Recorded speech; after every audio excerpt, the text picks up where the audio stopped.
হে everyone, good morning. চলে এলাম একটা নতুন ব্লগ নিয়ে তোমাদের সাথে। অনেকদিন পরে আজকে ব্লগটা স্টার্ট করছি, কারণ আজকে জগদ্ধাত্রী পুজো। আর আজকে আমাদের বাড়িতে মাসি আরে আসবে, তাদেরকে নিয়ে জগদ্ধাত্রী ঠাকুর দেখতে যাব।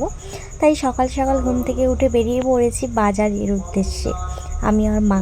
তো চলো ব্লগটা স্টার্ট করছি, দেখতে থাকো। যেখানেই যাই না কেন এই জিনিসগুলো দেখলে আমি নিজেকে আর স্থির রাখতে পারি না। এখান থেকে আমি ফুল গাছ নিয়েছি, 10 টাকা করে নিয়েছে। মানে কি দারুণ লাগছে, কি অপূর্ব দৃশ্য একটা সকাল সকাল। কি বাজারে করবে সব করে একেবারে বাড়ির দিকে যাব। আর তারপর এখানে মশারি নেওয়ার জন্য চলে এসেছিলাম। একবার আমি সন্ধ্যার ভিডিওটা তোমার সাথে শেয়ার করছি, কারণ এর আগে আমি আর কোনো ক্লিপ নিইনি, কারণ আমার একটুও মনে ছিল না যে আমাকে ব্লগে অ্যাড করতে হবে। তো যাই হোক, চলো। জীবন হাসে কোন মধুমাসে, কত মধুর লাগে পৃথিবী।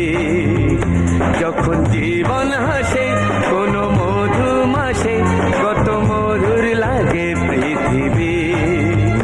সেই সুখের ছোঁয়ায় এই মনের খাতায় ভরে থাকে সেই ছবি।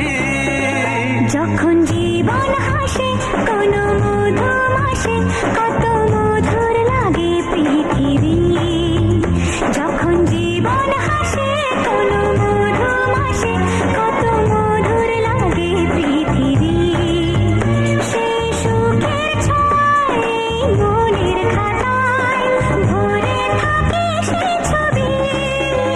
যখন জীবন হাসে কোন মধুমাসে, কত মধুর লাগে পৃথিবী।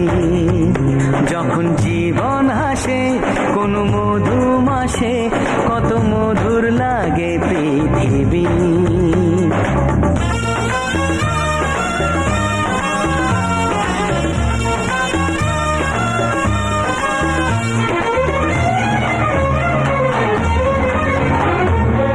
ছোট ছোট কত আশারে আশাতে আমাদের জীবন ভরা। ও ফল্গু নদীর মতো মনের গভীরে যে কত না স্বপ্নের ধারা। সবার মাঝে সুখের খোঁজে যাক না কেটে সারাদিন। যখন জীবন হাসে কোন মধুমাসে, কত মধুর লাগে পৃথিবী। যখন জীবন হাসে কোন মধুমাসে, কত মধুর লাগে পৃথিবী।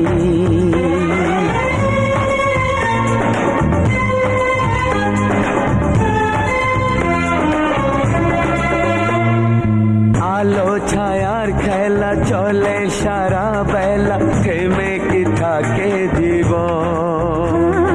যে আকাশে হয় পূর্ণিমা, সেখানে লাগে যে চন্দ্রগ্রহণ। কান্না হাসি দুঃখ খুশি সবই আছে চিরদিন।